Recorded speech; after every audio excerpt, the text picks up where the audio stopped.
Did you finish the cake? Answer me." Gavin's voice shook through the phone, trembling like someone desperate. I was about to tell him I hadn't eaten a single piece of the walnut cake he sent when he suddenly screamed, Don't eat it. Who did you give it to?" I froze. I had brought the box of cake to Gavin's house the night before and told Rebecca to share it with the kids. I heard my son's breath hitch, then the sound of something crashing on his end of the line. I didn't understand, but that reaction wasn't from someone worried his mother hadn't received a gift. It was the reaction of a man who had just lost control of his own plan. And in that moment, I knew whatever was in that box wasn't meant to celebrate my birthday. It was meant to end it. If you're still listening, tell me where you're watching from. Every comment you leave is another mark in this journey. And if this story has touched you, don't forget to hit like so it can reach even further. I stayed silent for a few seconds, not because I didn't know what to say,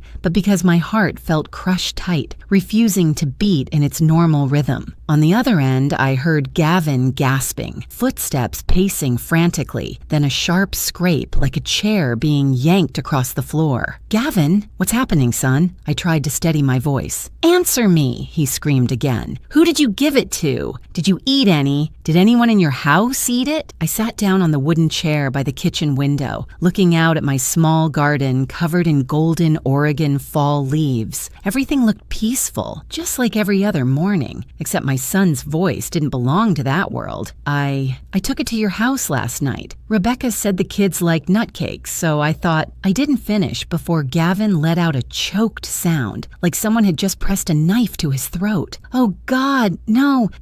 I heard more crashing, then curses, words I had never heard from his mouth when he was a little boy dragging his blanket to my room because he was afraid of the dark. "Gavin, talk to me. What's going on with the cake?" My voice was shaking now. He didn't answer immediately. All I heard were breaths, heavy, erratic, like someone losing his mind. Finally, Gavin forced out a sentence that chilled me to the bone. "Mom, do you know what you just did?" I stared at the empty cake box on my kitchen counter, the cream-colored box with a red ribbon tucked inside a paper bag printed with the logo of a fancy bakery in Seattle. Honestly, I had been surprised when I saw it. Gavin was never the type to buy anything luxurious for me. He had barely remembered my birthday in the 3 years since he married Rebecca. I hadn't expected anything this year either. I planned to buy myself a slice of apple pie, light a small candle, and spend the evening reading. But when I opened the door and saw that gift box sitting neatly on my porch, I smiled, a smile that now feels painfully naive. I even stood there for a moment in the warm afternoon light thinking, maybe my son still remembers me. Maybe things aren't as bad as I thought. I used to believe that, even when Gavin slowly drifted away after marrying Rebecca, each phone call shorter, each hug colder. I still believed that somewhere inside him was the little boy I carried in my arms when he was 2 years old, the boy I adopted after the accident that took his birth parents. I poured all my love, money, and strength into raising him. But now, with Gavin's voice shaking like he was about to lose his mind, I understood something. The man shouting into the phone wasn't that boy anymore. I pressed again. "Tell me clearly, what's wrong with the cake?" Gavin was silent for a moment, then spoke hoarsely, each word squeezed from his throat. "Don't let anyone eat more. Don't let anyone eat anymore. Do you hear me?" My arms stiffened. Why eat more? Does that mean someone already ate? A cry burst through the phone, making my hair stand on end. It was Rebecca. I heard her scream. "Marjorie, Liam just threw up again. Emma's stomach hurts. I'm calling 911. My blood stopped flowing. The kids, my 2 grandchildren I loved more than life itself, had eaten the cake Gavin thought I would eat. I jumped up, dropping the mug in my hand. "Rebecca, how are they?" Oh God, I didn't know. Rebecca didn't answer me. I only heard footsteps, a door opening, and the sound of her picking up one of the kids. Then the distant voice of a 911 operator echoed through the phone. I stood in my kitchen, legs giving out beneath me. My phone slid from my hand onto the table, but I didn't pick it up. It took a long moment before Gavin spoke again, each word sharp as a blade. "Get them to the hospital now, and don't go anywhere. You ruined everything." That last sentence shattered me. I ruined everything? Me? I didn't answer. Gavin hung up before I could ask anything else. I sank into the chair, my hands trembling uncontrollably, fingers gripping the edge of the table. I didn't dare think the thought forming in my mind, but my heart, whether I wanted it or not, whispered something terrifying. Gavin wasn't afraid for me. He was afraid because his plan had gone wrong. It took nearly 2 minutes before I had enough breath to call an Uber to Gavin's house. I was shaking so badly I could barely buckle the seatbelt. I remember only saying to the driver, "Please hurry." A 15-minute drive turned into a trip straight into hell. I watched the world blur past. Rows of red maple trees, the cafe where I read the morning paper, Mr. Jim's convenience store where he sold candy to the kids. Everything felt foreign and terrifying. When the car stopped in front of Gavin's house, I heard ambulance sirens. Rebecca was carrying Emma. A paramedic carried Liam. The kids were pale, lips dry, eyes unfocused. I rushed toward them. "Rebecca, I'm sorry. Oh God, I didn't know," I said, my voice almost collapsing. Rebecca didn't look at me. She said, quickly, "They think it might be food poisoning, but something's wrong." The cake smelled metallic. "I don't understand why Gavin keeps..."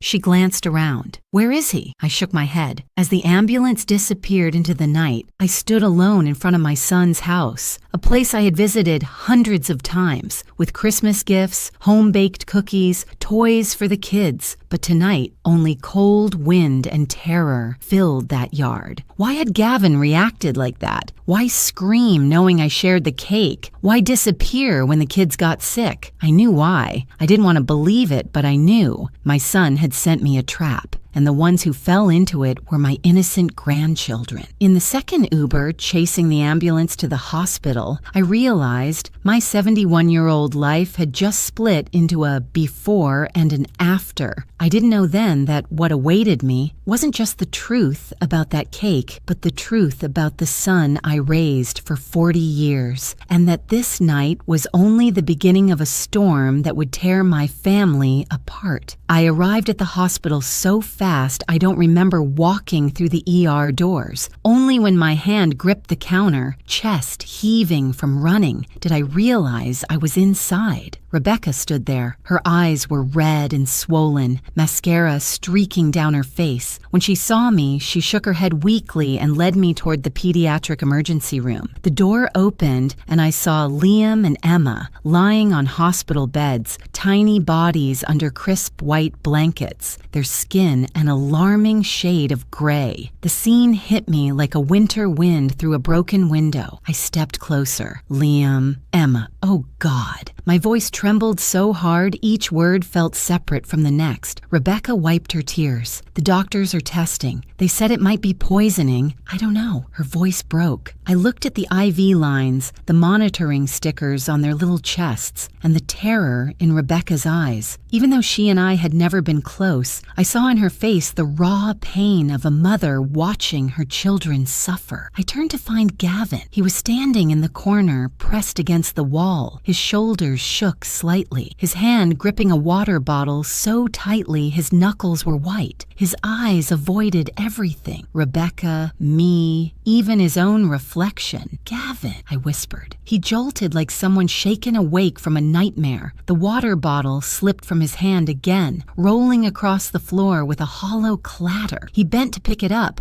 but his hands were shaking uncontrollably. I walked closer. "Calm down. What happened?" Gavin didn't answer. He just backed farther into the wall as if trying to disappear inside it. Then the doctor walked in with a paper in his hand. "We have the preliminary results," he said, voice steady but tense. "The children show signs of exposure to an inorganic toxin. We're running further tests, but it strongly resembles arsenic." The entire room seemed to lose all air. Arsenic. I'd heard that word only in crime shows, not in a hospital room where my grandchildren lay motionless. Rebecca covered her mouth. Gavin looked like someone had punched the breath out of him. He lost his balance and braced himself himself against the wall. I saw it the moment the water bottle slipped from his hand a second time. Arsenic, Rebecca asked, voice cracking. The doctor nodded. We need to know everything they ate within the last 6 hours. Rebecca turned to me, her eyes wide and hollow. Mom, where did that cake come from? Her gaze pierced me. I swallowed hard. Gavin sent it to me. It was for my birthday. I only brought it over because I thought the kids would like it. Rebecca froze. Her face shifted from fear to shock to a painful understanding. Gavin, you, she whispered. But he cut her off. Don't you dare say that, he snapped, his voice sharp like metal clashing. Rebecca stepped toward him, her eyes burning. Don't say that? You freaked out the second Mom said she brought the cake. You disappeared for half an hour. You're hiding something, Gavin. He grabbed her shoulders, desperate, trembling. I said, stop talking.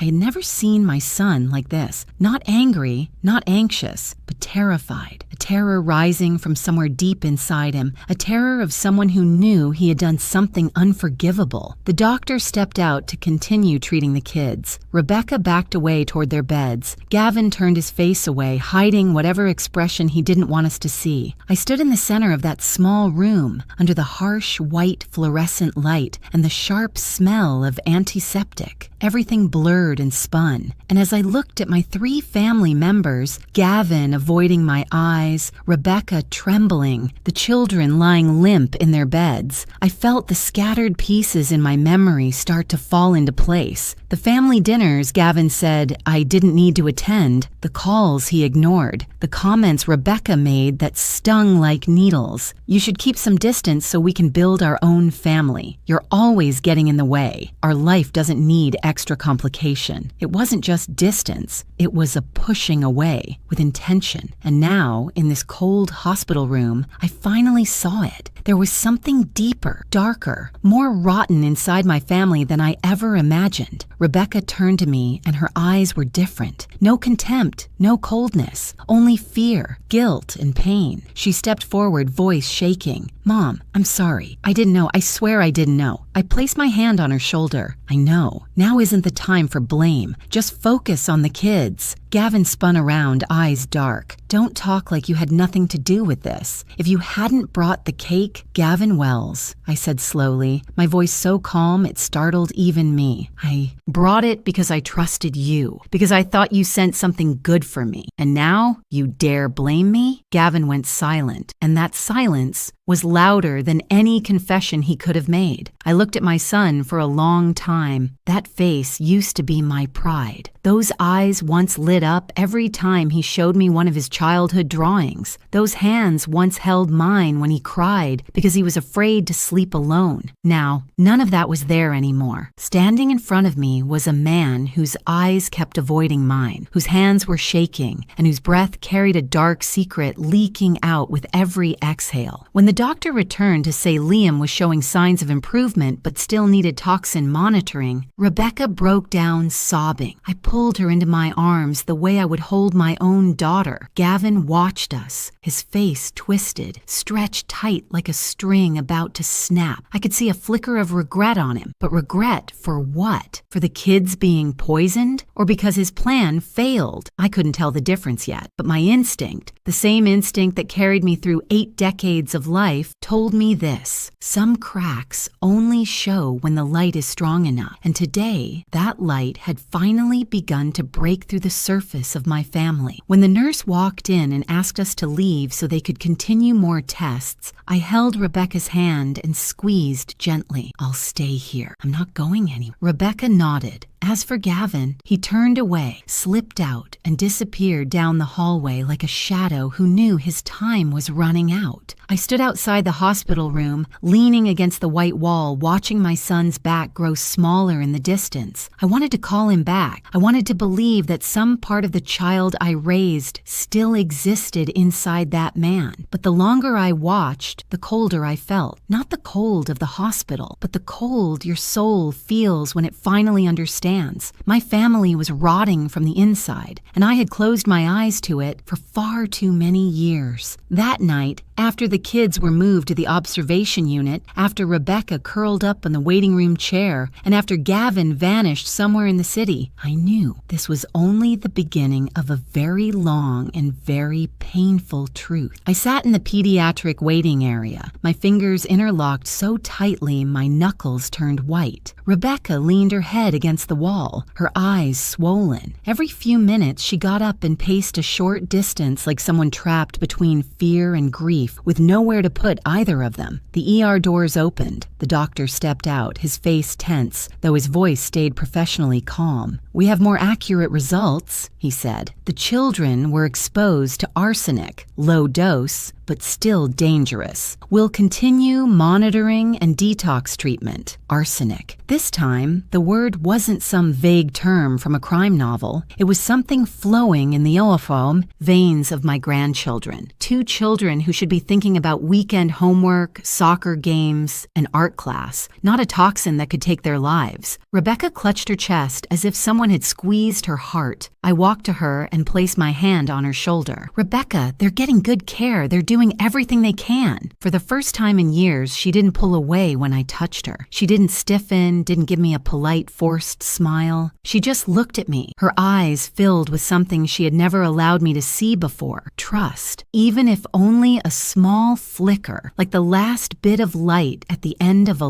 long tunnel. Gavin appeared a few minutes later. He moved fast, almost running, breathing hard, his coat thrown on crookedly, hair messy. He didn't look like a worried father. He looked like a man running from something, like someone who just heard the police were closing in. "What did the doctor say?" Gavin asked. But he didn't look at Rebecca or me. "Arsenic," Rebecca said, her voice hoarse. "The kids were poisoned with arsenic." Gavin blinked rapidly, then glanced around as if looking for an exit. "I have to go," he said urgently. "I have something I need to handle. I can't stay." Rebecca grabbed his sleeve. "What could be more important than your children lying in the emergency room? Gavin, what is wrong with you?" He yanked his arm back, hard enough that Rebecca nearly stumbled. "I said you don't understand. I have to go."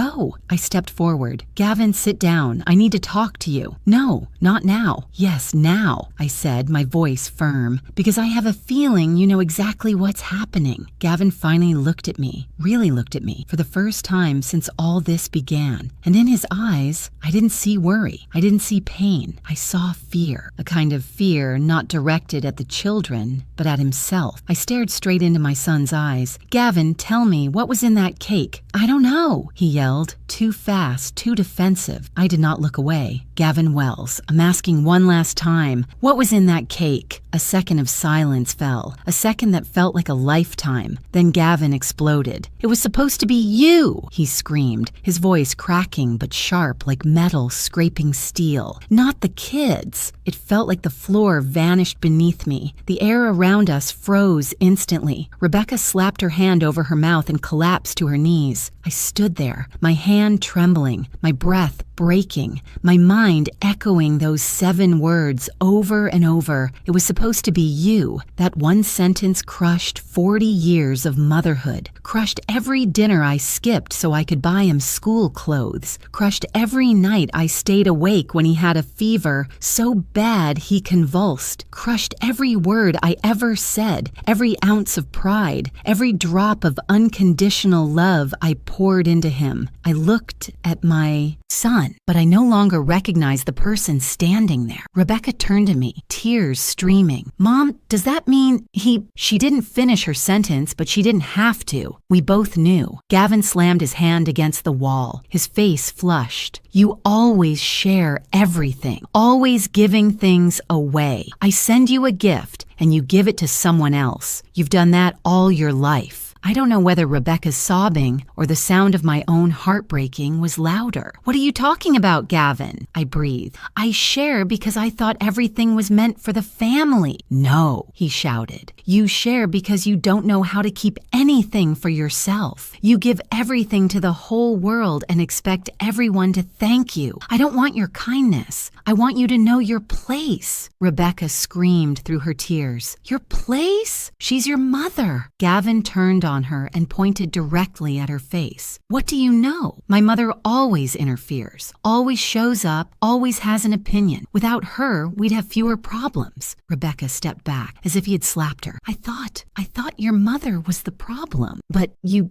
did this to her?" Gavin looked away. "I don't have time for this. I have to go." "Go where?" I asked, softly, barely recognizing my own voice. Gavin didn't answer. Then he took a step like he was about to run again. "Gavin!" I called, using the last breath of someone who had just been stabbed in the heart. "Look at me." For the first time, he looked at me for real, and in his eyes, I knew more clearly than any confession he could have made. Rebecca sobbed. "He was going to kill you. Oh God, he was going to kill you." Gavin looked at Rebecca, then at me, his face twisted, full of desperation but no remorse. Then he turned and ran. Ran like something was chasing him. Ran like if he didn't run, he'd be swallowed whole. His footsteps echoed down the tile hallway of the hospital until they faded behind a corner. I stared after my son's disappearing shadow. My legs gave out. I collapsed onto the chair like someone swept up by a storm. "I can't believe it," I whispered, holding my head. "My son, how could he?" Rebecca sat beside me, tears falling openly. No pretending, no coldness, no distance anymore. "Mom, Marjorie, I'm sorry. I was wrong to think you were a burden. Wrong to think you were interfering. I didn't know he had lost all humanity." I placed my trembling hand over hers. I don't blame you." Rebecca cried like a child, raw, broken, stripped of every wall she ever put up. We sat there together, two women who had once kept their distance, once misunderstood each other, beside the beds where Liam and Emma were fighting the poison in their blood. In that moment, I realized my family had been rotting for a long time. Tonight, the paint finally peeled off, exposing the truth underneath. And that truth wasn't just that my son wanted to kill me. The truth was also that I, by trusting too much, yielding too much, loving too much, had let things spiral this far. Rebecca gripped my hand tighter. "Mom, I promise I'll be here for you. I won't let you be alone." That promise was the only light in the darkest night of my life. I left the hospital when the sky had already grown dark. The parking lot lights flickered on one by one, casting soft yellow patches across the pavement, still damp from the afternoon drizzle. Rebecca stayed with the kids. I needed a few minutes alone, not to rest, but to face what I knew I had to do next. I sat in my car, hands on the steering wheel, but not starting the engine yet. The rearview mirror reflected my eyes, red, swollen, but strangely bright. I had cried enough. I had hurt enough, and now something was rising inside me, something I had never allowed myself to feel in 40 years of motherhood. The will to survive and defend myself. I knew where Gavin would go. He always went there whenever his life fell apart. After losing jobs, after fights with his wife, after debts he couldn't pay. My sister, Paula's house. Paula had always treated Gavin like her own child. Even when he was wrong, falling apart, selfish or cruel, Paula always had one sentence to defend him. He's just under pressure. Ever since our parents died, Paula had always been soft toward Gavin, and Gavin knew exactly how to exploit that weakness. I started the car. The hospital faded behind me, while the faces of my two grandchildren cut into my mind like a fresh wound. The drive to Paula's house was about 15 minutes. I passed quiet streets, shops that had closed early, the dim glow of street lamps. Everything looked peaceful, so unlike the chaos inside me. When I arrived, Gavin's car was parked right at the entrance, the old gray one with patches of peeling paint. I stopped the car, let the engine run a few more seconds, then turned it off. No rushing, no trembling, no fear. I walked up the steps and heard Paula's voice inside, the shaky tone of someone trying to reassure, maybe herself. I knocked. Paula opened the door after only a few seconds. Her eyes were red and swollen, clashing awkwardly with the forced smile she attempted when she saw me. "Marjorie, what are you doing here at this hour?" Her voice quivered. "Gavin is here," I said plainly. "I need to see him." Paula hesitated, blocking the doorway as if trying to keep me out. "Gavin, he just needs some time. He's panicking under pressure. You know, everything—" "I know," I cut in. "That's exactly why I need to see him." Without waiting for her reaction,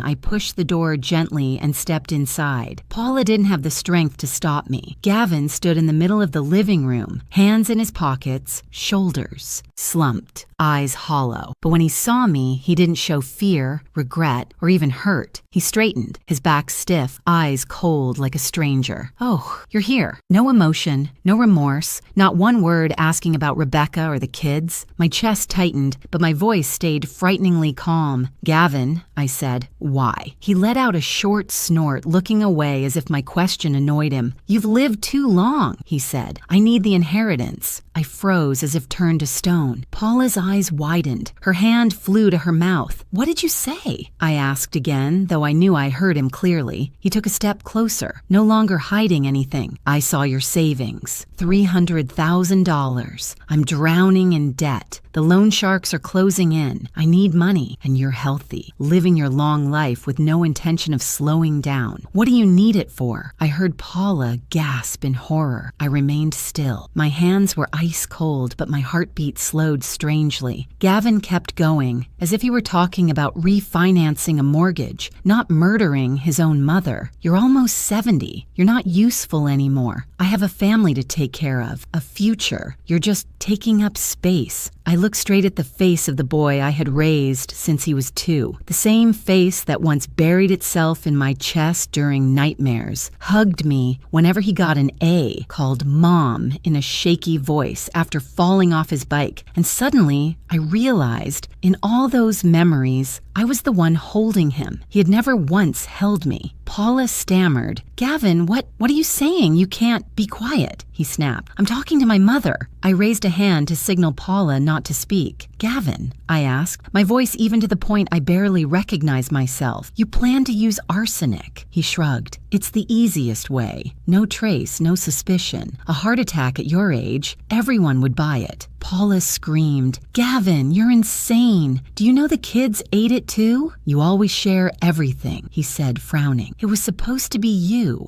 I didn't tell you to give it to anyone else. You made it complicated." Paula covered her face. As for me, my whole body felt weightless, an emptiness so deep it was frightening. But strangely, beneath the ruins, something cold and sharp flickered awake, a sliver of clarity. I didn't scream, didn't accuse, didn't beg, didn't ask why he saw his own mother as an obstacle. I only asked the one question I needed to hear to erase any last shred of hope. "You never loved me, did you?" Gavin looked at me as if I had asked the most ridiculous question in the world. "Love? You raised me, sure, but I didn't ask you to. You chose that. You don't owe anyone love, so why would I? You did what you wanted, and now I need you to give some back, that's all." Paula broke down crying. I just stood there, looking at my son, silent. A silence that hollowed out the air. Finally, I turned to Paula. "You don't need to say anything," I said softly. "You didn't cause this." Paula trembled as she came closer and held my arm. "Marjorie, I'm sorry. I didn't know.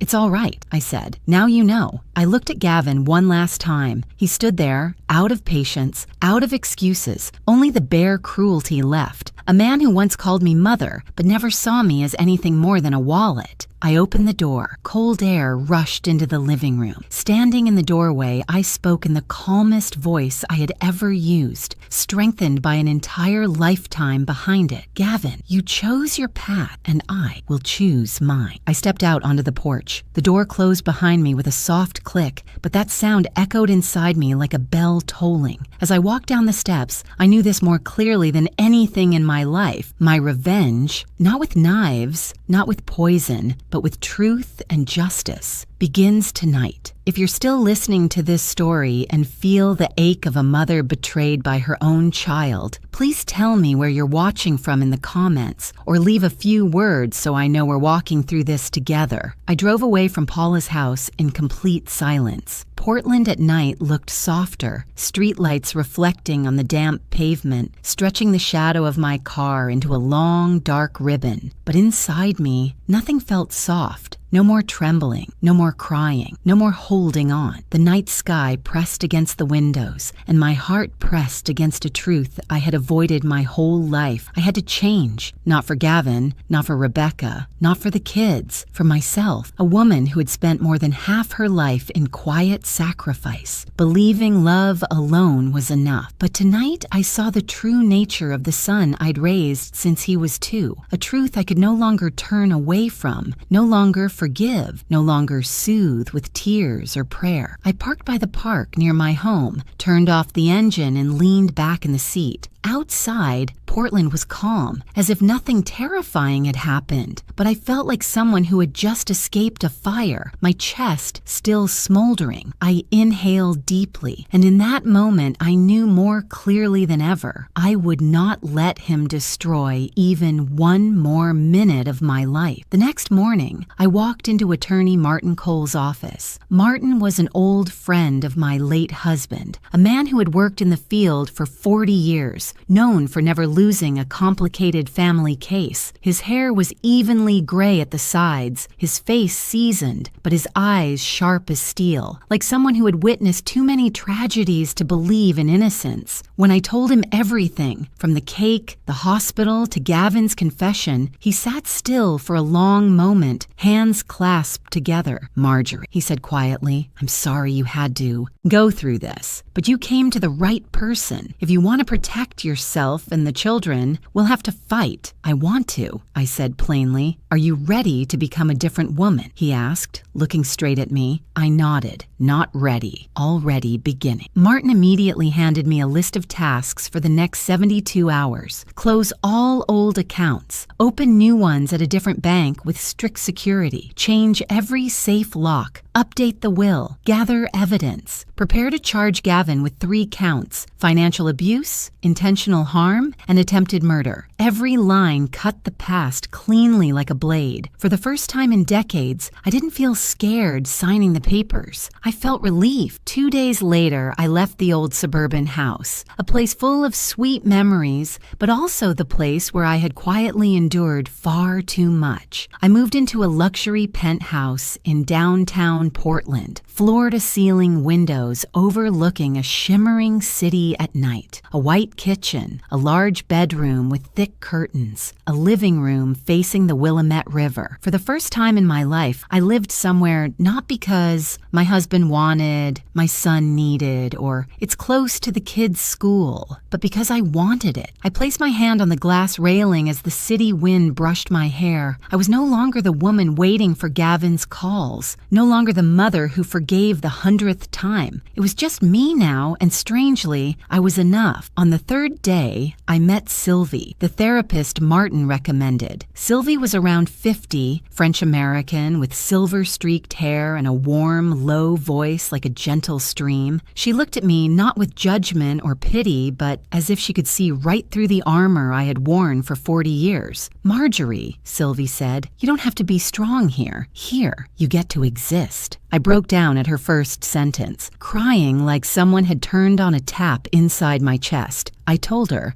I had imprisoned myself in the role of the perfect mother, the devoted wife, the quiet woman. I had never dared to say enough, never set boundaries, never believed I deserved protection. Sylvie listened, then said, "You've been mistaken. Marjorie, your worth isn't measured by how much you give, but by how much you allow yourself to keep. And now it's time you learn that again." When the first session ended, something inside me opened. I walked out no longer the timid woman afraid of conflict or of being disliked. For the first time, I asked myself, why did I ever need permission to be myself? A week later, I changed my appearance. Not to be pretty, not to look younger, but to see the woman I was becoming. I cut my outdated long hair, dyed it a sophisticated light brown. I tossed out the worn cardigans and replaced them with tailored, elegant suits. I wore heels I once believed I didn't deserve. I looked in the mirror, and in that moment, I saw life, not a life to endure, a life to fight for. Martin helped me organize financial documents, and when I opened old boxes from my late husband, old booklets, labeled envelopes, I found something he left that I never knew about. 3 hidden accounts, 2 long-renewed certificates of deposit, and a long-term stock investment. Total, nearly $550,000. I froze at the number. I had lived frugally when I didn't need to at all. And the scarier part, Gavin only knew about 1/5 of it. He thought I only had around $300,000, the amount he saw last year when I went to the hospital for tests. He saw that number and thought,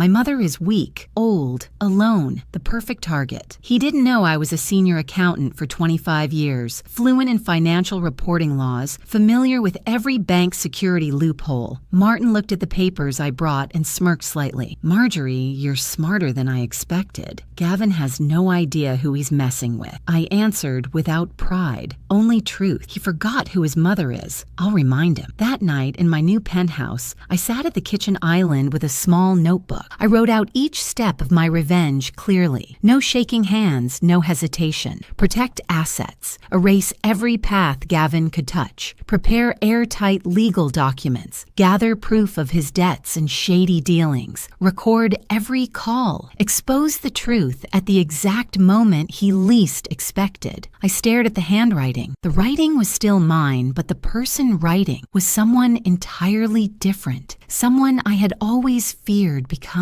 Someone I should have been years ago. I set the pen down, looking out at the city lights reflected on the glass. Tiny sparks glowed in my eyes like embers waiting to ignite. I whispered, Gavin, you made your choice. Now it's my turn. I began the new part of my life with deliberate silence. I didn't tell anyone what I was doing or planning. I lived in the penthouse, watching Portland shine every night like a sleepless city, teaching myself not to unravel when old memories surfaced. But that peace was temporary, because to strike back, I needed the truth. And for the truth, I needed someone who could see through every lie. Martin understood that better than anyone. A few days after I moved, he called me, his voice steady as always. Marjorie, I have someone I want you to meet, the best I've ever worked with. The next day, I arrived at Martin's office while the sun was still hanging in the sky. The glass windows on the 15th floor reflected a clear springtime Portland. But what we were about to discuss was as dark as the bottom of the Willamette River. This is Detective Howard, Martin introduced. A man stepped in. He had to be in his 60s. Tall, rugged in the truest sense of the word, sun-darkened skin, deep wrinkles carved around his eyes like traces of 100 nights spent tailing criminals. Close-cropped gray hair, eyes sharp as a blade. But what reassured me was the way he looked directly at me. Not with pity, not with judgment, only with the respect owed to a woman climbing out of a pit. I know your case, he said in a gravelly but steady voice, and I'll find everything you need. No sugarcoating, no glossing over. I nodded. I need the truth, no matter how ugly it is. Howard held my gaze for a few seconds, then said, You'll have it. Just 3 days later, Howard returned with a stack of files so thick it startled me. I sat across from him in Martin's conference room. Overhead, lighting reflected off the dark wooden table, casting a dim glow, like the kind you'd see in an interrogation room. Howard placed the file in front of me. Documents, photos, notes, neatly gathered in a brown folder. Ms. Marjorie, he began, his voice dropping lower. I hope you're ready. I wasn't sure if I was, but I nodded anyway. Howard opened the file and flipped the first page. Gavin owes nearly $70,000 in gambling debt. I leaned back in my chair. That number wasn't just big. It was a pit, Howard continued, as if he knew pausing would only make the shock hit me harder. And that's just the surface. He borrowed from 3 other sources, a West Coast loan shark outfit and 2 enforcers in the Pearl District. These are photos of him meeting them. He pushed the stack toward me. Gavin stood in a dark parking lot next to a black SUV. 3 tattooed men surrounded him, one handing him an envelope. Gavin's face was tense, his hands shaking. I flipped through more photos. One of him in a dim red-lit bar, talking to a man wearing a thick gold chain. Another of him walking out of a pawn shop. Another of him leaving the house with a large bag. Howard said those were Rebecca's belongings he sold. Every picture felt like a knife, not because I didn't suspect debt, but because I never imagined his desperation had dragged him into places this dark. Why? I whispered. Why did he let it get this far? Howard sighed. Gambling addicts lose their stopping point. When they lose, they borrow to recover. When no one will lend, they sell. When there's nothing left to sell, they take risks. And when the risks fail, they turn to crime. I knew exactly what he was talking about. My chest trembled, but I didn't allow tears to fall. Martin added, "Marjorie, Gavin trying to harm you wasn't a spur-of-the-moment decision. His debt and the pressure from dangerous people pushed him." Howard nodded. "Those loan sharks aren't gentle. He has only a few weeks before they deal with him. If he can't pay, they'll come knocking." I closed the file. My hands trembled. "That's why he wanted the inheritance." "Exactly," Howard said. "And he knew you were the only one with enough money to save him." Martin looked at me carefully. "If you don't act, those people will go after Gavin. And when they can't find him, they'll go after anyone connected to him." I lifted my head. "You mean they could come for Rebecca, for the kids?" "It's possible," Martin said, "which is why we need to move fast, quietly, and securely." That evening, I went to the hospital to see Rebecca. The children's room felt warmer now, less of the harsh antiseptic smell, soft golden light falling over the small sleeping faces of the two kids. Rebecca sat beside Liam's bed, her eyes exhausted but softening into a faint smile when she saw me. "You're here," she whispered. I sat next to her, and I told her everything. No sugarcoating, no softening, no gentle phrasing to spare her feelings. I told her about the gambling debt, the $70,000, the things he sold, the emptied savings accounts for Liam and Emma, the men in parking lots, the West Coast loan shark crew, the truth that Gavin was no longer hovering on the edge of wrongdoing. He had crossed completely over. Rebecca listened in shock, not interrupting once. When I handed her a copy of the kids' savings account with a balance of $0, she didn't cry immediately. She just stared at the page for a long time, as if each number was draining the breath from her lungs. Finally, she set the paper down, covered her face, and broke down. Loud, aching sobs, stripped of pride. I didn't know he'd gone this far. I was so stupid, so blind. I wrapped my arms around her, gentle, forgiving, without blame. "Rebecca, this is not your fault," I said. "You loved your husband. You trusted him. Anyone would have. I understand." Rebecca lifted her tear-streaked face. "But he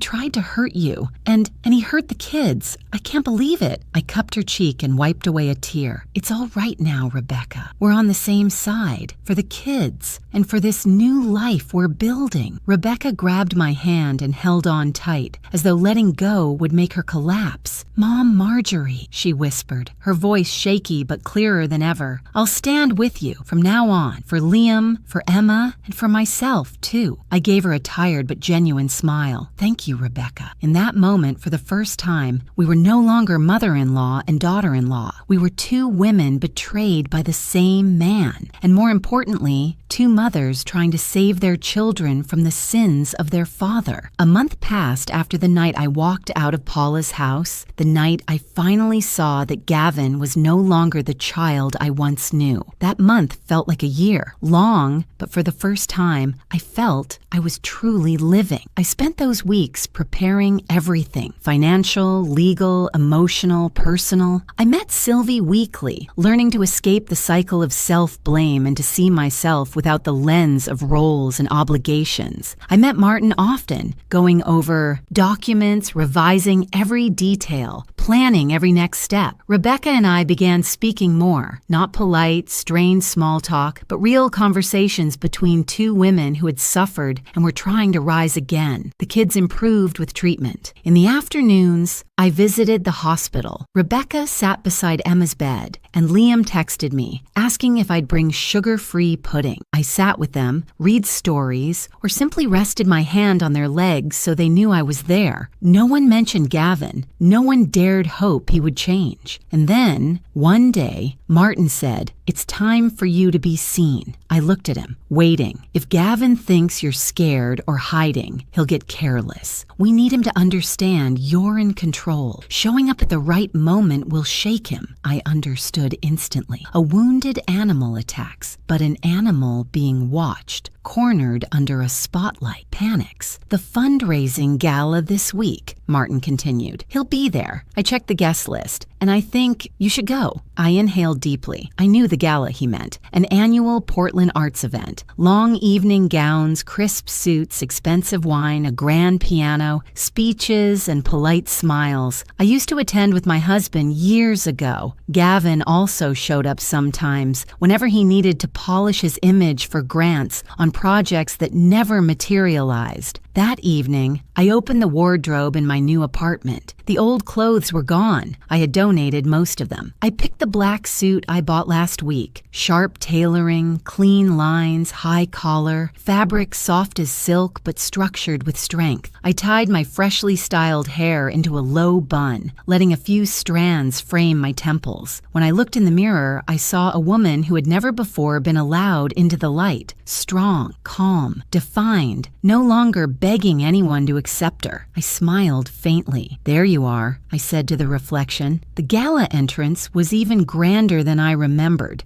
Golden light poured over marble floors. Abstract paintings lined the walls. Tables were arranged with elegant displays of food. A string ensemble played slow classical music, each note deliberate. My heels clicked softly on the floor as I entered. No one recognized me, and that was exactly what I wanted. People glanced at me with polite curiosity, perhaps wondering if I was a CEO or the head of some foundation. I let them wonder. For the first time in my life, I wasn't Gavin Wells's mother, the Wells widow, or the frail Mrs. Marjorie who stayed in the background. I was simply myself. I took a sip of red wine, felt the familiar dry finish on my tongue. But tonight, the taste carried a different meaning. I walked slowly around the room, taking in the music and the chatter. No one knew I was looking for someone until I saw him. Gavin stood near the reception table, wearing a freshly pressed coat that couldn't hide how gaunt he had become. His face was tight, eyes sunken, jaw marked by tiny stress sores, signs of sleepless nights. He was trying to talk to an elderly donor with white hair, but the man shook his head, and I watched Gavin swallow hard. I moved toward him, slow, steady. My steps felt light, but to me, each one was a pair of scissors cutting through 40 years of pain. When I got within a few feet, Gavin turned. His eyes widened as if he'd seen a ghost. Not because he recognized me, but because he didn't. I stood before him. Black suit, new hair, calm face,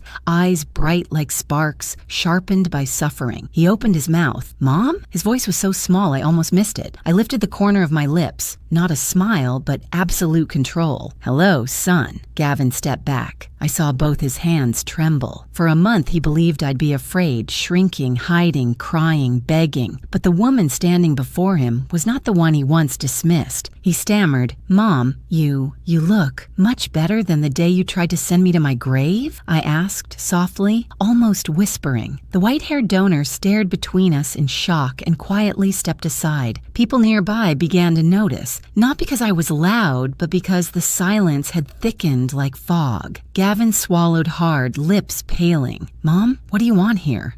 I stepped closer. "I just came to say hello, because tonight I'm not hiding anymore." His eyes darted nervously, like a cornered animal searching for an escape route. I leaned in slightly and repeated the exact line he threw at me that day in the hospital. The line I would never forget. Time to collect. His face drained of color as if someone had pulled the blood straight out of it. Not because I spoke loudly, but because I said it softly. So softly that every word seemed to slide into his ear, leaving him nowhere to run. I turned and walked away, leaving him standing there, trembling under the warm golden lights of the elegant hall. I could almost feel his spine curve, his knees weaken. His fear was so thick it felt tangible in the air. I didn't look back. I didn't need to. I knew he was afraid, truly afraid. Not afraid of humiliation, but afraid of being exposed. That night, when I returned to the penthouse, Portland was glowing once more, lights rippling across the surface of the Willamette River like soft ribbons. I stepped onto the balcony, the breeze lifting my hair, and I felt like a different person. Not because of the glamorous gala, not because I made Gavin falter, but because I had taken the single most important step in the journey of a mother pushed to the edge. I was no longer a victim. Around 11 p.m., a.m. I opened my laptop on the kitchen counter. The blue light reflected across my face, sharpening the features I had only recently learned to love again. I opened the email Martin had prepared for me. Preliminary complaint. List of evidence. Instructions for filing with the district. Attorney's office. I placed my fingers on the keyboard. No shaking, no hesitation. I selected submit, file initial report. Just one click. A tiny chime sounded, and in that moment, I knew. I had stepped into a battle with no way back. No more softness, no more illusions born from motherly love. I whispered steady and quiet. You made your choice. Now I make mine. When I pressed submit, sending every legal document to the prosecutor's office, a hollow but liberating feeling washed over me. It wasn't the satisfaction of revenge. It was the sensation of laying down new bricks for my life, for the first time built on my terms, not on duty or a warped sense of motherly obligation. The following week unfolded exactly as Martin and I planned. Yet oddly, even though the plan was mine, every step felt cold as steel. Cold, but necessary. Rebecca was the first person I helped. She arrived at the law office that Monday morning. Gone were the tears of the hospital. In their place, exhaustion, yes, but also a fragile resolve. She handed her kids to the temporary sitter, sat across from me, and said, "Mom, I want a divorce, and I want full custody of Liam and Emma." I placed my hand over hers. "We'll make it happen, and we'll win." We didn't need many words. We understood this wasn't just ending a marriage. It was saving 2 children from a father who had fallen to the bottom of cruelty. Martin and his team drafted the divorce petition, the request for full custody, and the restraining order. All the evidence Howard gathered, the drained savings accounts, the photos with loan sharks, the debt reports, even pictures of Rebecca's belongings being sold, went into the file. These alone are enough for the court to give Rebecca full custody, Martin said, and to keep Gavin away from the kids. Rebecca nodded, pain in her eyes, but no wavering. "I'll do anything for my children." I looked at her and felt a deep ache, not because she was weak, but because she had been too strong for too long in a marriage that should never have demanded this of her. Meanwhile, I officially filed attempted murder charges against Gavin. Intentional, premeditated,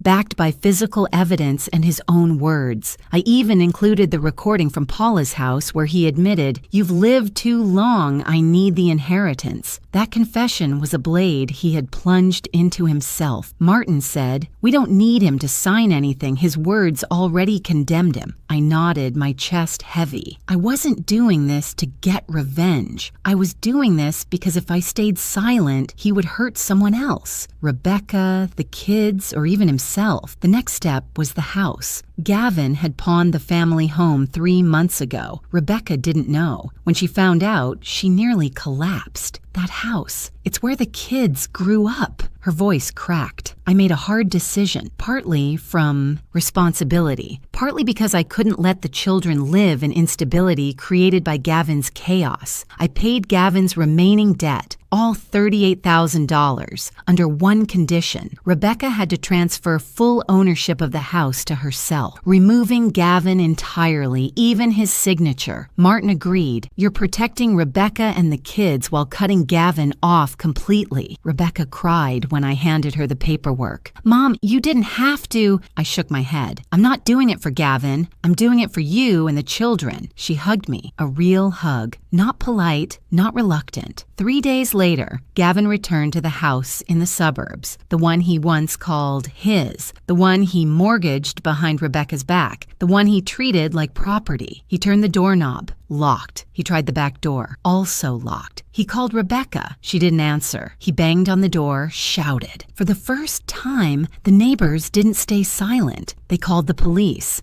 When officers arrived, Rebecca showed the restraining order. The look on Gavin's face as he was forced to leave, fear, bewilderment, anger crushed under helplessness, was indescribable. He stood on the street watching the house sealed shut, watching his wife refuse to look at him, watching neighbors whisper. In that moment, he realized the world he built on manipulation and entitlement had collapsed. And that was only the beginning. 2 weeks later, the media published the first headline, Portland man suspected of poisoning mother to obtain inheritance. No mention of me, no address, just his name. And then another article, a local news channel, a few blogs. The story spread faster than I expected. Gavin called me. I didn't answer. He texted, "What are you doing?" I stayed silent. One evening, I stumbled on his live stream. He looked hollowed out, eyes wild, hair matted like someone who hadn't slept in days. He told the camera, "It's not true. I never tried to hurt my mom. They're lying about me." But comments flooded in. "You're lying. Police don't investigate nothing. You sold your wife's stuff and blame everyone else? You're terrified of the loan sharks chasing you." The more he spoke, the more he incriminated himself. He ended the stream abruptly when pounding sounded at his motel door, the loan sharks looking for him. After that, he slept in his car, hid in public bathrooms, or crouched behind convenience stores open 24 hours. He was truly unraveling. He lost his job. The company emailed a notice of termination, severe damage to the organization's public image. Rebecca forwarded me the email. I read it with a strange calm, not joy, not triumph, just calm, as if everything unfolding was simply the universe correcting itself. But what made me calmest wasn't his downfall, nor his debts, nor the cracks in his facade. It was this. For the first time in my life, I understood the value of rising up.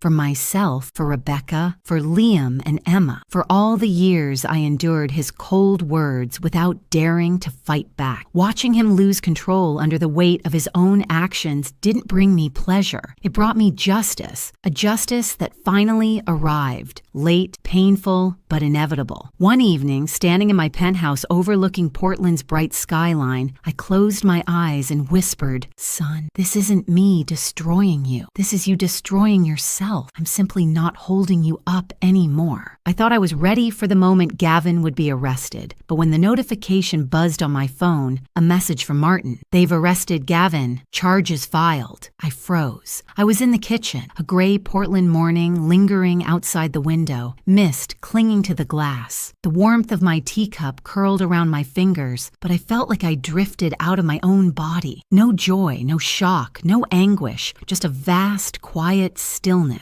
After 40 years, I finally understood what it meant to let go of someone who once called me mom, not out of hatred, but because the truth left no other path. 3 days later came the first hearing. Gavin was kept in the Multnomah County Jail, awaiting trial for premeditated attempted murder. On top of that were Rebecca's divorce papers, the restraining order, and the debt records loan sharks submitted to protect themselves. I appeared in court wearing my familiar black suit, hair neatly tied back. Rebecca sat beside me, eyes swollen but steady. The children were at school with a sitter. Martin and his team reviewed documents one last time before the session. "Marjorie," Martin said, "we're prepared. Today is only procedural, but understand, this case will be long. The evidence is heavy, and Gavin will fight." I nodded. "I'm ready." In that moment, I knew the truth ahead would hurt, but it was the pain required to heal the rest of my life. The official trial began 2 weeks later. The Multnomah County Courthouse was always crowded, but that morning felt different, heavy. Reporters gathered outside, barred from entering the courtroom, but eager for updates. As I stepped inside, it felt like walking into a room where every memory of my life had been summoned. Rebecca sat beside me, her hand trembling until I held it. We took our seats in the front row. Martin stood by us. Across the room, Gavin was brought in. I will never forget that moment. He had lost at least 30 pounds. The orange jumpsuit hung loosely on him. His wrists bore red marks from the cuffs. His hair was a mess, jaw unshaven, eyes sunken from nights without sleep. But what hurt me most was not his appearance. It was his eyes. The same eyes he had the night I left Paula's house. Fearful, furious, desperate, and most devastatingly, unrepentant. He glanced at me, then quickly looked away, as if my presence burned him. I didn't shake. I didn't cry. I looked at him with absolute calm. The prosecutor opened, voice steady and clear. "Mrs. Marjorie Wells is the victim of a deliberate attempted homicide. The defendant, Gavin Wells, prepared arsenic and placed it in a box of walnut cookies specifically intended for his his mother with the goal of causing fatality in order to obtain inheritance funds. The courtroom buzzed with whispers. Gavin dropped his head. The prosecutor continued. We have medical reports confirming arsenic in both children, hospital surveillance of the defendant's panic, investigative photos of the defendant meeting loan sharks, and most importantly, a recording of the defendant verbally admitting his intent. The room fell still. Gavin shot up from his seat. That's a setup. My mother tricked me. She framed me. The judge struck the gavel. Defendant, sit down. But Gavin kept yelling. Rebecca planned everything. She wants to take my kids. All of them want to ruin me. Rebecca winced. I placed a hand on her back, steady and calm. For weeks, the trial became the center of local media attention. Reporters weren't allowed inside, but they waited every day by the doors. Each afternoon as we stepped out, dozens of questions rang out. Mrs. Wells, are you afraid your son will seek revenge? Rebecca, do you believe Gavin can change? Do you think Gavin did it for money or because of pressure? I didn't answer. Rebecca didn't either. We stayed silent, the kind of silence needed when you want the truth to speak for itself. During arguments, Gavin's attorney tried to create another story. Gavin didn't intend to harm anyone. He was under debt pressure, mentally unstable. It was just a moment of impulse. But the prosecutor responded with a sentence that made the courtroom stop breathing. Debt doesn't make someone put arsenic in their own mother's food. The jury stayed quiet. Gavin bowed his head, but when the prosecutor played the recording, he snapped up, eyes wide. She was supposed to eat it, not the kids. You've lived too long. I need the inheritance money. Gavin screamed. I didn't say that. That's not my voice. But everyone in the courtroom knew he said it, and he wasn't sorry. In the end, the jury needed only 2 hours to decide. They returned to the courtroom, faces solemn. The judge asked, have you reached a verdict? The jury foreman stood up. Your Honor, we find the defendant, Gavin Wells, guilty of premeditated attempted homicide. No one said anything. No one breathed loudly. No one moved. Gavin collapsed into his chair, hands shaking violently. No,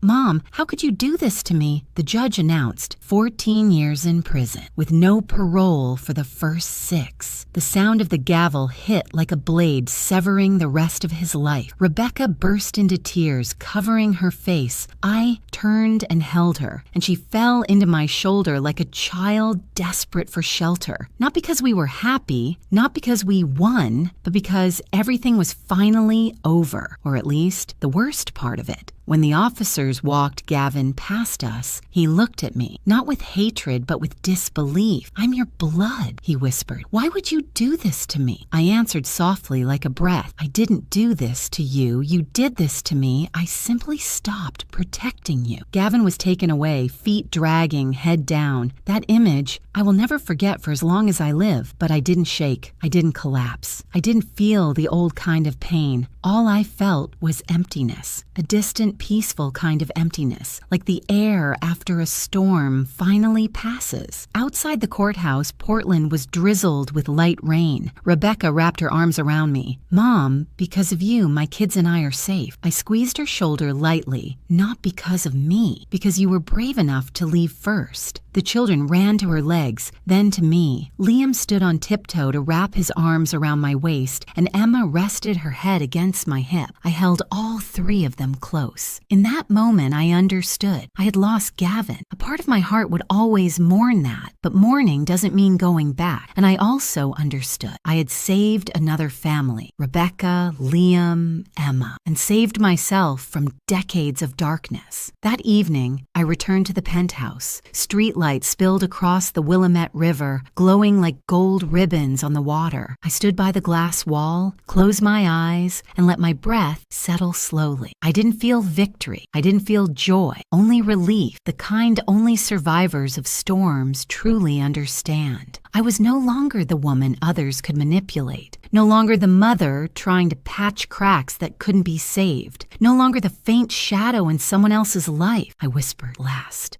After the trial, after the final strike of the gavel, I walked out of the courthouse as if stepping out of a dark room I had been trapped in for half a lifetime. The early winter Portland air was cold, but my heart was strangely calm. No more fear of Gavin showing up at my door. No more hearing hearing his footsteps pacing at night. No more enduring harsh words or cold stares that crush my spirit. I was free, a freedom not given by anyone, but reclaimed by me. But that freedom wasn't only for me, it was for women like me. Women who had lived too long inside invisible walls of sacrifice, guilt, and endurance. So I decided to do something I never thought I would be strong enough to do. I created a foundation. It started as a small idea, flickering in my mind for weeks after Gavin's sentencing. One evening, while pouring tea in my kitchen overlooking the city, I remembered my sessions with Sylvie and the stories she told. Older women enduring emotional abuse, exploitation, disrespect, stripped of control over their own lives. It was heartbreaking. I was not an exception, only one of thousands silenced. I picked up my phone and called Martin. "Martin," I said, "I want to start a support foundation for older women facing domestic abuse. I want them to have a place to go, a voice, someone who believes them." Martin went silent for a few seconds, then said, with a warmth I rarely heard from him, "Marjorie, I think that's the best thing you could ever do." We began working. I used part of the $550,000 my late husband left me, the amount I found early in my journey, as seed funding. I chose the name Second Dawn Foundation. The name made my heart tremble for the first time in months, because this wasn't only my second dawn. It was for the women still waiting for theirs. Rebecca was the first person I told. She stayed quiet for a long time after hearing it. "You want to help women who went through what you did?" "I want to help women who went through what we did," I said, placing my hand over hers. Rebecca burst into tears, but not the painful kind. This time it was gratitude, recognition of her own worth, and the relief of stepping out of the dark. "Mom," she said through tears, "I want to go back to school. I want to study psychology. I want to help women like us." I squeezed her hand. "Do it. I believe in you." And she did. She enrolled in a community psychology program at Portland State University. She studied in the mornings, cared for the kids in the afternoons, and volunteered at the foundation in the evenings. She poured her heart into every call from older women seeking help. For the first time, I saw her shine. Liam and Emma became two tiny sons, warming my heart again. Every weekend, they came to my apartment. Liam knocked with 3 familiar taps. Emma ran in and hugged my legs as if I were the safest place on earth. "Grandma, do you have pudding? Grandma, I brought my new drawing." Among the potted plants on my balcony, with children's laughter filling the air, I learned the meaning of family again. Not a family by blood, not a family by paper, a family that chooses each other. Rebecca often sat beside me on the sofa as we watched the kids play. "You know," she said one afternoon, sunlight washing over her face, "I used to think you were just quiet and gentle. I never realized you were this strong." I looked at her. "Not strong, Rebecca. I just didn't want to be hurt anymore." As the foundation gained official approval, media attention grew. First a small magazine interview, then a local TV segment, then a national show. I never revealed every detail of the case. I kept the most painful parts private, but I shared enough for some 60 or 70-year-old woman sitting alone in a living room to think, if she could do it, maybe I can too. And they came. They wrote letters. They called. They lined up outside halls where I spoke. During seminars, I stood on stage and looked at rows of elderly women, some with silver hair, some in old cardigans, some clutching small handbags like holding their trembling youth. Many cried as they listened. One elderly woman took my hand afterward. "Mrs. Wells, I thought I was the only one whose child treated me badly. Turns out we have each other." I hugged her, my heart softening. In their eyes I saw myself years ago, fragile, enduring until I had nothing left. And silently, I thanked God, thanked fate for leading me out of that place. I also relearned how to love myself, not through makeup or expensive clothes, but by caring for my mental health, protecting boundaries, and placing myself first. I learned how to use money to protect me, not to please others. I bought a new balcony chair because I liked it, not because Gavin once called the old one outdated. I ate dinner at the restaurant I liked. I took small trips, alone, for the first time in decades. The comfortable life I live now isn't to show off. It's a reminder that I spent a lifetime enduring, and now I deserve better. No one controls me anymore. No one spends my money. No one uses age, weakness, or harsh words to crush my worth. I look in the mirror each night and smile gently. I'm back, and I'm stronger than ever. One afternoon, while Rebecca was at school and the kids were in class, I sat on the balcony watching the sunset. The last light stretched across the Willamette River like a golden silk ribbon. I closed my eyes and breathed. I'm grateful, I whispered. Grateful for this second chance. But I knew my story wasn't finished. Not because there were battles left. Not because revenge wasn't complete. But because life doesn't end with a neat period. It opens new doors. And at 70, I was stepping into the widest one yet. A door leading to healing, to freedom, to the woman I was always meant to be. 3 years passed since Gavin's sentencing. It sounds long, but to me it felt like a gentle breath. The universe finally returned to me. My life settled. The foundation grew. Rebecca was close to graduating. My grandchildren thrived. And I became the version of myself I never thought I'd meet again. But that peace was stirred by a pale yellow envelope the mail carrier placed carefully in my hand on a rainy Portland afternoon. The top corner showed the prison's return address, sender Gavin Wells. I stood frozen for a long moment before opening it. Not because I was afraid of him, but because I was afraid I might feel something I no longer wanted to feel. Afraid of pity, afraid of softening, afraid that 40 years of being a mother would try to slip back through the cracks I had worked so hard to close. I tore the envelope slowly, as if each rip of paper was a piece of the past that needed to be opened one last time. Inside, Gavin wrote neatly, a handwriting I had forgotten he once had. He began with an apology. The words sounded sincere, but beneath them I sensed something hazy. Mom, I know everything was my fault, but you also have to understand my situation. The moment I read the word but, I exhaled. Just one word, and I could already hear Gavin's voice from 3 years ago. Smooth, cold, always twisting the truth, so he never had to take full responsibility. Then he wrote, I'm begging you to visit me, just once, so I know you haven't really abandoned me. Abandoned? I let out a laugh, not the kind born of amusement, but a long exhale pulling decades of exhaustion out of my chest. Abandoned? Who abandoned whom? He abandoned his children when he ran from loan sharks. He abandoned Rebecca when the truth broke her. He abandoned me, the woman who raised him since he was 2, by trying to kill me with poisoned chocolate cakes. If anyone had been abandoned, I thought, it was me, for 40 years. I folded the letter, but didn't throw it away. I took it to my therapist, Sylvie, that same afternoon. Sylvie had been with me since the days after the first hearing, when my mind was still tangled between being a mother and being a victim, between duty and damage. She looked at me with calm eyes, neither judging nor rushing. I handed her the letter. Sylvie read it slowly, then she set it on the table, so gently the paper made no sound. How did you feel reading it? She asked. I leaned back in the chair, looking out the window at the Portland rain falling in thin threads. I felt empty, I said. Not angry, not pity, just empty. Sylvie nodded. And what makes you hesitate about visiting him? I stayed silent for a long time. Because I'm afraid. If I don't go, I'm a bad mother. My voice was so small it nearly dissolved into the rain. Sylvie tilted her head, studying me. Marjorie, she said gently but firmly, I want to ask you something. What makes you want to see someone who once tried to kill you? Question pierced the softest part of my heart. I met her eyes. Maybe. Because for 40 years, I believe mothers had to forgive, had to stay, had to endure, I whispered. Sylvie nodded slowly. But you're no longer the woman from those 40 years. You're the woman who rebuilt herself after loss. The woman who saved herself. You don't owe Gavin a single visit. My chest felt lighter, as if someone had finally lifted the invisible weight I'd carried since I was 20. I think, I told Sylvie, Gavin wants me to return to the weak mother I once was. The one who overlooked every mistake. The one who lifted him every time he fell, even even when he was the one pushing me over the edge. Exactly, Sylvie said. He wants you back inside the mold you shattered, and you have the right to refuse. I drew a long breath. Maybe I already knew the answer before I came here. That evening I sat at my desk. The lamp cast a warm glow. The curtains softened the shadows, and outside, the rain tapped steadily. I opened a blank sheet of paper and picked up my pen. I wrote his name first, Gavin Wells, without shaking, without anger. Then I wrote my final letter to him. Gavin, I received your letter. I hope what you wrote was sincere, and that in these past years you've had time to see the consequences of your actions. But I need to tell you this. I cannot come to the prison to see you, not because I hold resentment, but because I am no longer the lifeline you reach for every time you drown in your own choices. I paused, closing my eyes. Something deep inside me felt undone, like the last knot of a rope that had been tied around my heart for decades. I continued. I've learned that people only truly change when they run out of people to blame, and I refuse to be the person you blame even one more time. I hope you find the remorse you mentioned. I hope you learn to take responsibility like an adult, but my path no longer runs beside yours. I signed this, Marjorie Wells. Not Mom, no longer Mom. I was no longer the title he had trampled so easily. I folded the letter, placed it in an envelope, and sealed it. When I dropped it into the outgoing mailbox, I felt as if I had set down a part of my life that had been heavy for far too long. Strangely, I didn't cry. I didn't tremble. I didn't regret. I just felt light, lighter than I'd ever felt. The next day, as I walked to the foundation office, Portland was bright in a rare way. Sunlight glinted off rain-soaked branches, and the Willamette shimmered like liquid glass. I stood by the riverbank, hands in my coat pockets, my hair lifting gently in the wind. I'm truly free, I whispered. Not just free of Gavin, not just free of 40 years of darkness, but free of the worn-out, self-sacrificing version of myself, free from the pressure of being the proper mother, free from emotional debts, free from the illusion that enough love could change someone. I was free to live, to love, to build, to heal. I thought of the women who came to the foundation. I thought of the elderly women who hugged me and cried. I thought of Rebecca and my grandchildren. I thought of every life I had touched, and those I would touch in the future, and I smiled. I knew my journey had closed the old chapter, but new doors ahead were wide open. And me? I stepped into that light as someone entirely new. For the first time in 70 years, I was unafraid. Years passed since I mailed my final letter to Gavin. My new life flowed gently, like cool water over stones once rough. Every morning in my sunlit penthouse, I felt grateful that I chose to stand up, to save myself at a moment when it felt too late. But it turned out it's never too late for an older woman to start again. Second Dawn Foundation grew faster than I ever imagined. From a tiny office with 2 desks and a few worn chairs, we now had a full support center where older women could come, talk, receive legal guidance, and, most importantly, be heard without judgment. Hundreds of women came through those doors, some with snow-white hair, walking slowly, some trembling because it was the first time they dared speak aloud secrets they'd buried for decades. Some came just for a hug, a word of comfort, a reminder they weren't invisible. I saw myself in each of them, a woman who once believed sacrifice was duty, endurance was virtue, and family bonds had to be preserved no matter how twisted. Now they stood up, reclaiming their lives. Witnessing that warmed my heart every time. Rebecca, my daughter-in-law, became our lead counselor. She appeared in newspapers, on television, at statewide conferences. When people asked why she chose this path, she always answered, "Because my mother-in-law saved my family with the strength she spent a lifetime searching for." Every time I heard that, my throat tightened. Not from sadness, but from a recognition I had never known. Rebecca had changed so much that it was hard to remember she was once cold toward me. Now she lifted other women the way I once lifted her. Liam and Emma grew stronger than I expected. They became the two small lights brightening my later years. Liam matured into a boy who loved helping others, while Emma proudly told friends I was the hero of the family. I laughed every time. A hero? I was only a grandmother who lived longer than her own pain, but to them, I was proof a family can be reborn after ruin. One year, I received an award honoring contributions to the senior community of Oregon. I wore a cream suit, James's pearl necklace, and stepped onto the stage in long applause. Holding the small trophy, I felt I was holding my entire journey, from the dark kitchen where I was treated like a burden, to the lit stage where I stood as a woman of strength and worth. One autumn night, Portland was chilly. I sat on my balcony with a soft wool scarf around my neck, watching the city light up like scattered stars. The wind carried the scent of rain and dry maple leaves. I closed my eyes, letting time pass over me like a slow-moving film. I remembered the day Gavin stood in the hospital and said that sentence I'll never forget. I remembered the night I pulled my keys from Paula's door, my heart hollow. I remembered signing the complaint against my own son.